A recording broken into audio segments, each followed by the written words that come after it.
The TOEFL speaking is a bit confusing. Like, what does a speaking score of 18 sound like? And what's the difference between an 18 and a 26? Well, that's what you're gonna learn in this video. We're gonna look at all 4 TOEFL speaking questions. You'll get a chance to answer.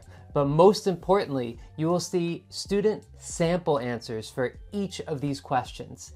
And in this video, you're gonna learn what's the difference between why someone scored a 21, for example, and why another student scored a 26. I will also show you exactly the advice I would give to the student to help them improve their response and how to practice at home. I'll include websites and links and all of that good stuff, so be sure to pay close attention and take careful notes and check the description for some of the links mentioned. One thing I will talk about a lot is this PDF, this TOEFL Speaking 26 Plus guide. It's free, so be sure to download it. Again, there's a link in the description to that, and I'll be referring back to it over and over and again throughout this video. So, my name is Josh from TSC Prep. Let's get started with the first TOEFL speaking question, and I'm gonna give you a chance to answer it first.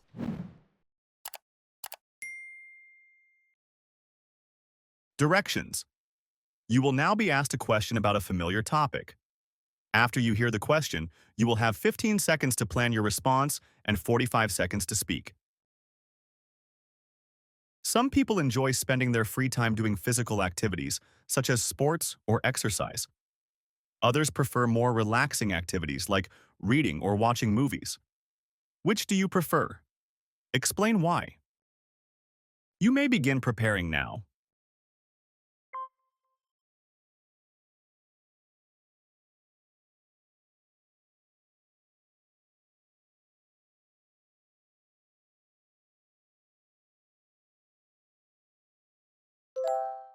You now have 45 seconds to speak. You may begin speaking now.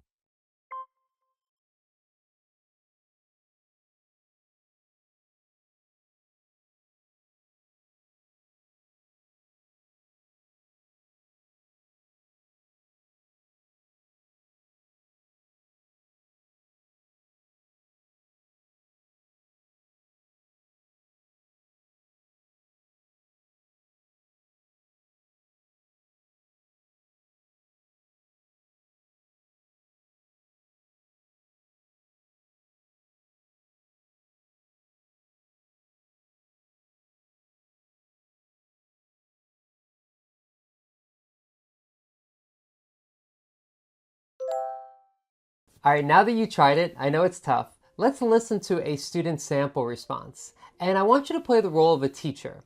Here are some simple grading dimensions to think about: pronunciation, grammar, vocabulary, structure, speaking speed, and prosody. That's your speech music. That's the way that you speak. So let's look at these simple grading dimensions here and tell me which one do you think this student needs to work on, or more than one. So let's listen. So this is kind of a situation of dilemma, but I would prefer the second option, that the relaxing activities are more viable, like reading and watching movies.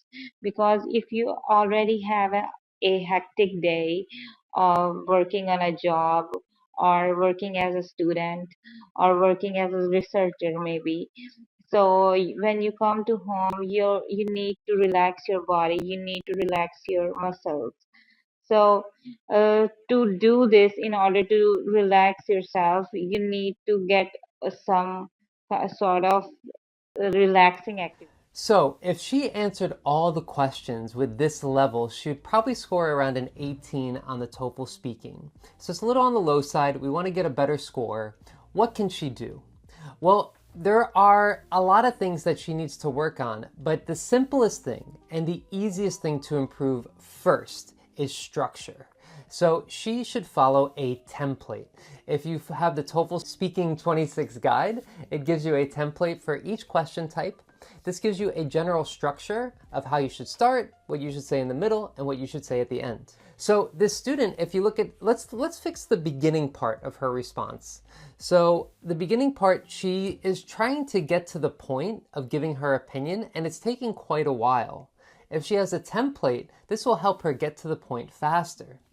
So in her first, in what she said, so this is a kind of a situation of dilemma, but I would prefer the second option, that that the relaxing activities are more viable, like reading and watching movies, because if you already have a hectic day of working on a job or working as a student or working as a researcher, and kind of, so she still is not really answering the question. So she's been speaking for quite a while already, maybe more than 20 seconds at this point, and she still hasn't clearly stated her reason and her opinion. You want to have clarity and you want to get to the point very quickly so you can talk about your reasons and examples. You'll get a better score when you can give an example, because an example, you have an opportunity to give more vocabulary and more grammar. She's saying, or you can be a researcher, or maybe you come home, or maybe you need to relax your muscles, or maybe you need to do this, you need to do that. So she's not giving an example, so she's repeating the same grammar and the same structure again and again. So this is how she should start. I would prefer to spend my free time reading books or watching movies because after a hectic day, I just want to relax. So she gives her reason and her opinion, and that takes just 10 seconds. And then she gives her example. For example, and then she should make it personal. When you're struggling, when you're kind of at the lower level, the first step is to work on your structure. There's other things that she can work on, but we want to focus on structure first because that's the easiest thing to improve. The other parts, grammar, vocabulary, pronunciation, is a little bit more difficult. Here is one example that I gave that's personal for this.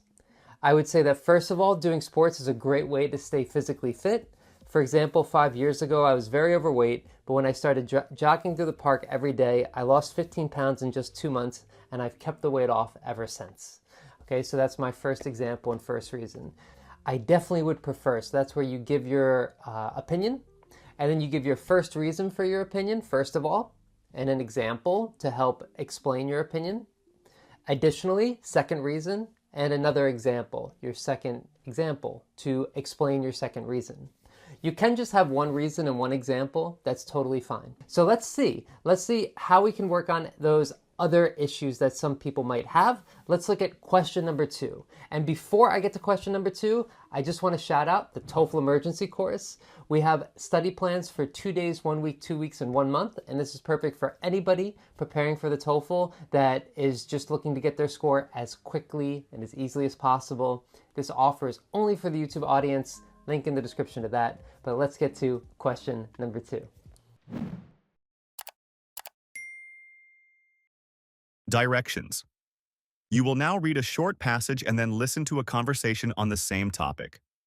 You will then be asked a question about the passages. After you hear the question, you will have 30 seconds to prepare your response and 60 seconds to speak. You have 45 seconds to read the passage below. You may begin reading now.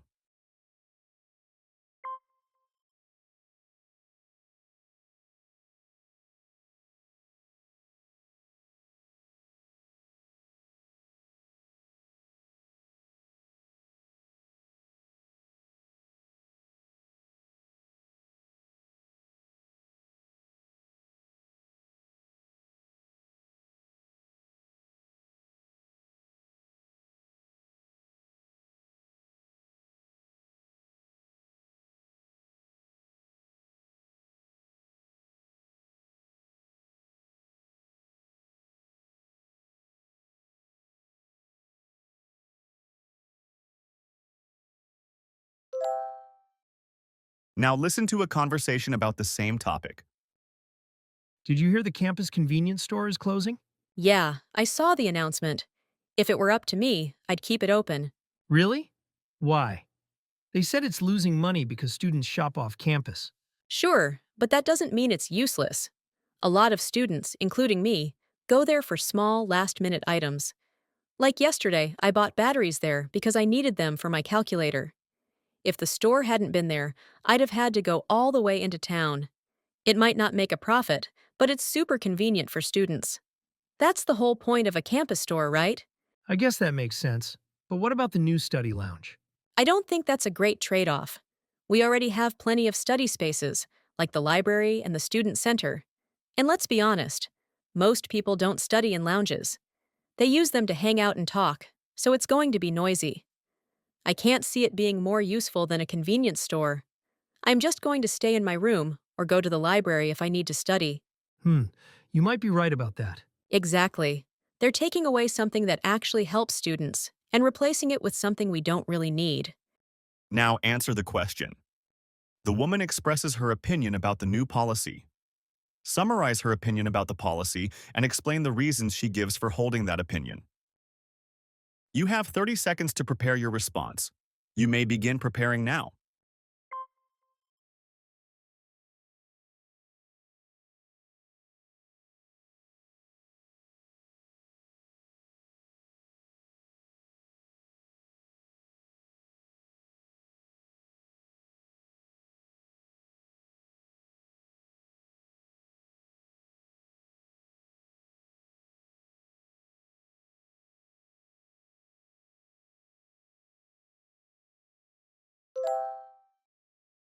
You now have 60 seconds to speak. You may begin speaking now.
All right, a little bit tougher than question number 1. Not so simple. You have to read and listen and then speak.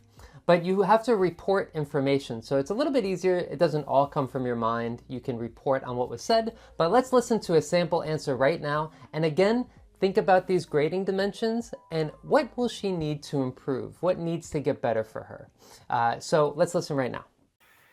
The university has decided to close the campus convenience store. The student disagrees with that announcement. First, she thinks that even though the student don't buy there often, it doesn't mean it's useless. They go there as a last resource to buy small items. For example, she went there to buy batteries for her calculator, and if it wasn't there, she would need to go all the way to the downtown to buy the batteries. So even though the convenience store is not profiting, it's still a good place for the students. Second, she doesn't think it's a good trade off. They already have library and study centers for stud.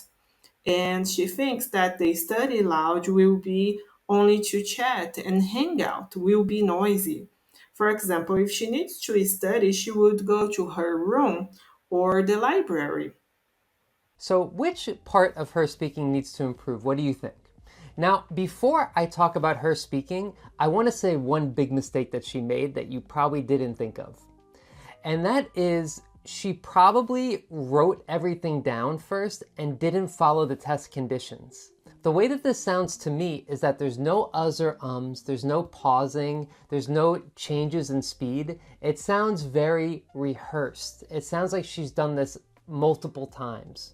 So just be aware that when you want to have an accurate score of how you'll perform on test day, you want to follow the test conditions. I think she probably recorded this 2 or 3 times at least. I think she wrote out a lot of this response. So even after doing this, she would still score about a 22 out of 30. And I'll tell you what her issues are in a minute. But I want to be clear here that you want to make sure that it's okay to practice this way, to do the same response over and over again. That's totally okay. But just make sure that you don't think that that's the same way you're going to speak on test day. Because on test day, you have to follow the test conditions. So if you want an accurate idea of your score on test day, make sure you only record it once, you follow the timing, just like we just did. So now moving on to her performance, her actual speech. She has two big issues. One is grammar and one is prosody, speech music. That's the way that she's speaking. When she goes up, when she goes down. It's a little unnatural. So it doesn't have to be perfect, but we need to improve it a little bit. And so I'll talk about grammar later in a different student sample because that is an issue for her as well. But for prosody speech music, that's kind of the way that you speak when you go up, when you go down. It's not an issue if the person listening can understand you, but if it is getting in the way of being understood, which it might be for her, then you need to work on it. Now, this is kind of hard. How do you know to practice speech music, when to go up, when to go down? It's a hard thing to practice. So one great website that we're going to leverage technology and use AI a bit here, if you can't afford a teacher, is Natural Readers. So they have a bunch of different voices. You can use anyone that you like. And I'm going to copy and paste her transcript into Natural Readers. And I want to listen to her first sentence, just the first sentence, and Natural Readers' first sentence. So let's listen to the difference. The university has decided to close the campus convenience store. The student disagrees with that announcement. Okay, and now Natural Readers. The university has decided to close the club's convenience store. The student disagrees with that announcement. Okay, so you can hear the difference when she goes up and when the Natural Readers goes up, and when it goes down and when Natural Readers goes down.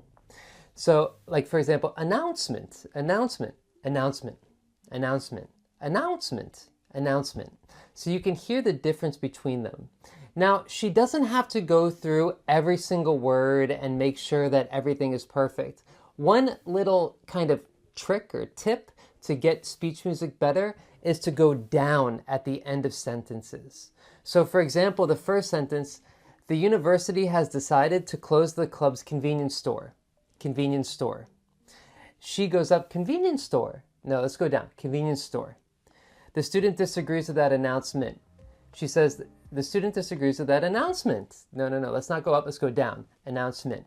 So that one little change can have a big difference on her speech music. So that's what I would say for her to focus on, is trying to make her intonation go down at the end of sentences. And then we'll work on grammar, which we're going to talk about for this next question, speaking question number 3. So I'll give you a chance to answer it first. So let's do that. And then we'll listen to a student sample. Directions. You will now read a short passage and then listen to a lecture on the same topic. You will then be asked a question about the passages. After you hear the question, you will have 30 seconds to prepare your response and 60 seconds to speak. You have 45 seconds to read the passage below. You may begin reading now.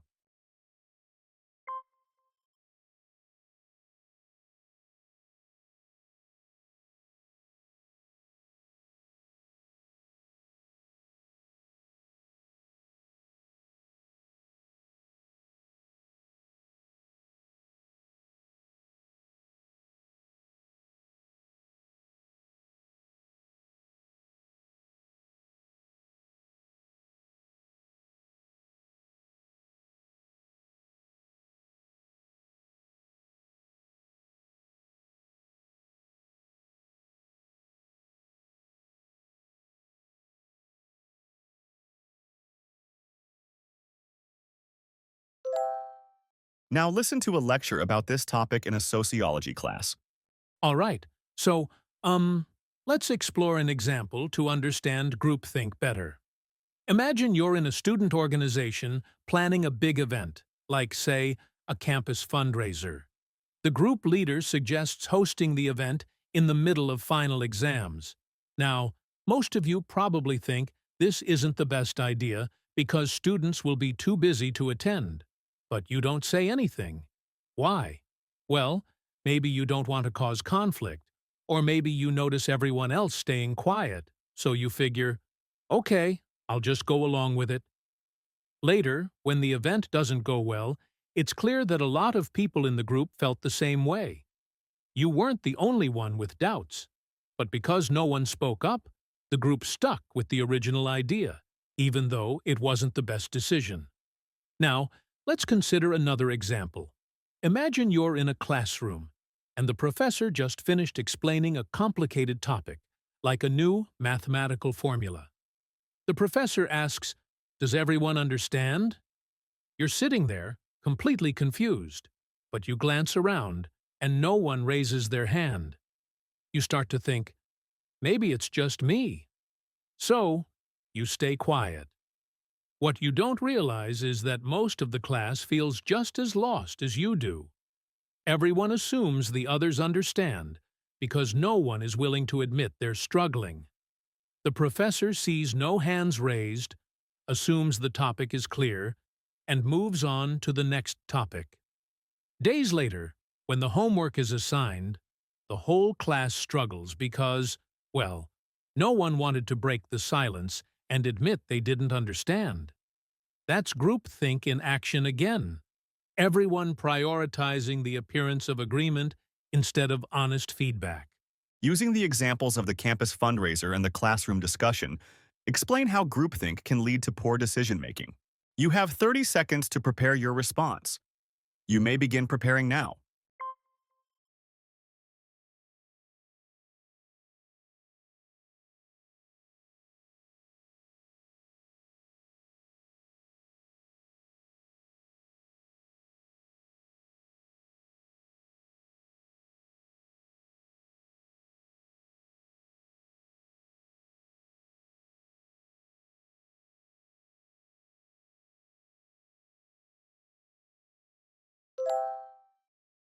You now have 60 seconds to speak. You may begin speaking now.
All right, this one's a little tougher about academic topics. So let's listen to this student's sample right now and think about the grading dimensions.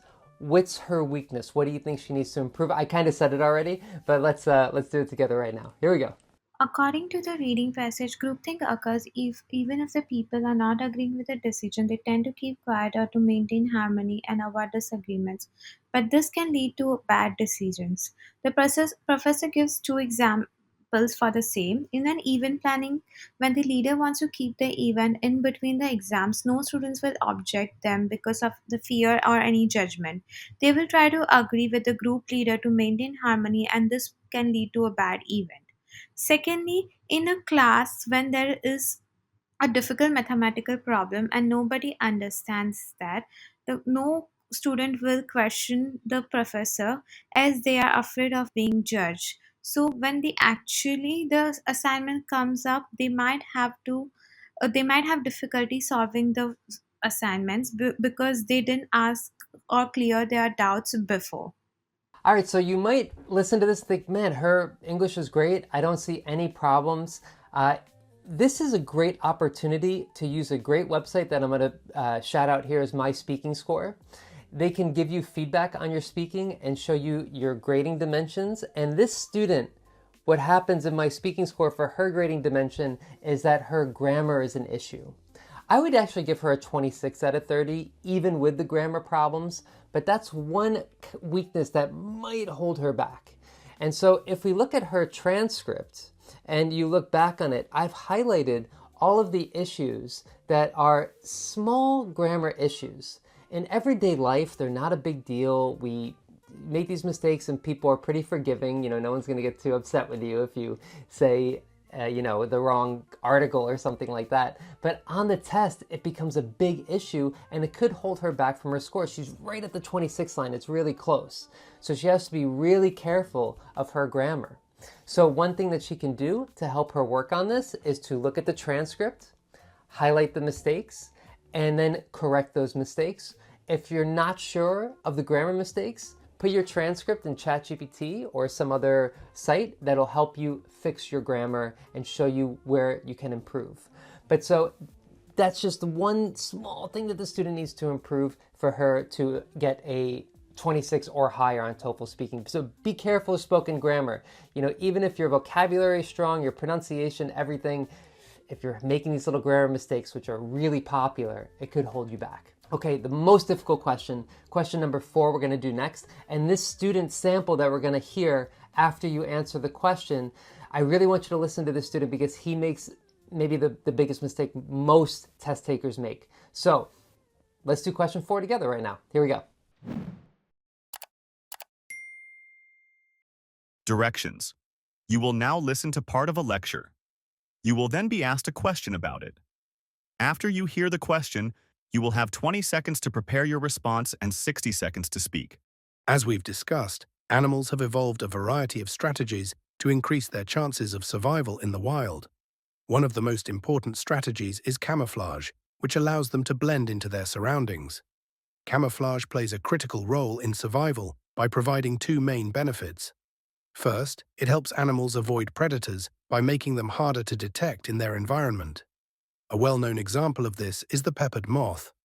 Originally, these moths lived in areas with trees that originally had light-colored bark, and their light wings blended in perfectly with the surfaces of trees, making them nearly invisible to predators like birds. But then things changed.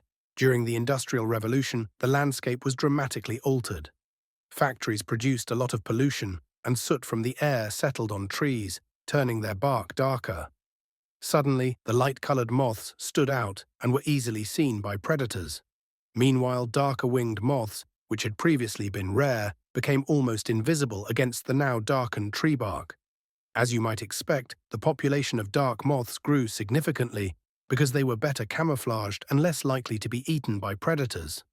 Second, camouflage helps predators successfully hunt their prey by allowing them to remain hidden until the last possible moment. Tigers are a prime example of this. Their distinctive striped fur isn't just for appearance, it serves a crucial survival function. Tigers typically live and hunt in environments like dense forests or tall grasslands. The stripes on their fur mimic the shadows of trees or blades of grass, making it difficult to distinguish their outline from the surrounding environment. Their natural disguise is especially effective in low-light conditions, such as at dawn or dusk, when the contrast between shadows and stripes is less noticeable. This allows tigers to creep closer to their prey, like deer, without being detected. By the time the prey realizes the tiger is there, it's often too late for them to escape. Now answer the question. Using points and examples from the lecture, explain 2 ways that camouflage helps animals survive. You have 20 seconds to prepare your response. You may begin preparing now.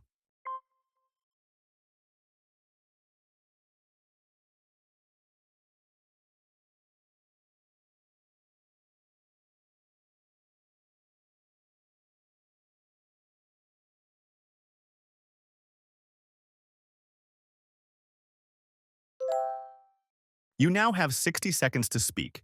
You may begin speaking now.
All right, so how did the question go? I hope you did well. Now let's look at a real student sample and tell me, based on the grading dimensions here, these simple ones, what is the student's weakness? What does the student need to work on? Okay, let's listen. So the lecture is about the survival strategy of camouflage of animals, which gives them two major benefits. The first benefit, the lecturer states that camouflage avoids prey to get detected by predators. The first example for this is the peppered moth, which has light wings and aligns with trees in the surroundings, which are also light. However, through the industrial evolution, air pollution increased and the trees got darker, which then the moth didn't have the benefit again, so the population decreased. The second example is the benefit for predators who can, through their camouflage, be less detected by prey and can get closer to the prey, which makes it for them easier to hunt. He gives the example of the tigers, who can get closer to the prey like deers. And So this might surprise you, but this student would score pretty low on the TOEFL speaking. He would get, if all the questions were like this, he'd get like a 19 out of 30. Now that's pretty surprising because clearly he's confident. He knows a lot about English. He has a rich vocabulary. He sounds like a pretty, comfortable speaker. He has an accent, but it doesn't get in the way of being understood. Why does he score so low? So the first thing has to do with his preparation. Clearly, he hasn't done a lot of TOEFL speaking practice before. He's not used to the time. Maybe he's not used to this way of speaking, of talking about a topic that you just heard about. So the first thing he needs to do is practice. He can do that for free. I would also recommend that the student meet with a teacher because they will tell him exactly what to do and help save him a lot of time so he doesn't have to score so low and take the test again. I'll put a link to the TST Prep teachers. We have trial lessons, speaking evaluations, and one-on-one and group classes. So we have a lot of different options for students like him who are just not used to the TOEFL. Now, before he goes to that level, he might want to try to work on his own. So I'll show you some ways that what he can do for free is he can use ELSA Speech Analyzer. He can look at his transcript and count his uhs or ums. So this is his big issue right now, is his speaking speed and speech music. His score is getting messed up because he keeps repeating himself and he keeps saying or A really simple solution, do the same response again and try to say or less than 5 times. And do that as a daily, if this is an issue for you, do this daily. Is that you try to set this goal of saying or 5 times or less, because this will really hurt your score over time because it hurts your speed and it hurts your repetitions and it hurts your music, your speech music. So we need to really work on that. And so this student here, he has the abilities. His English is great. He just needs to fit them into TOEFL. So what do you think? Were you able to guess their score? And what do you think you're going to score on test day? If you need help with any practice activities, check out tstprep.com. We have tests, we have practice questions, we have courses, we have all that stuff and teachers. Thank you guys for watching. If you want some more practice, check out this video right here for more TOEFL speaking, and I will see you in the next one.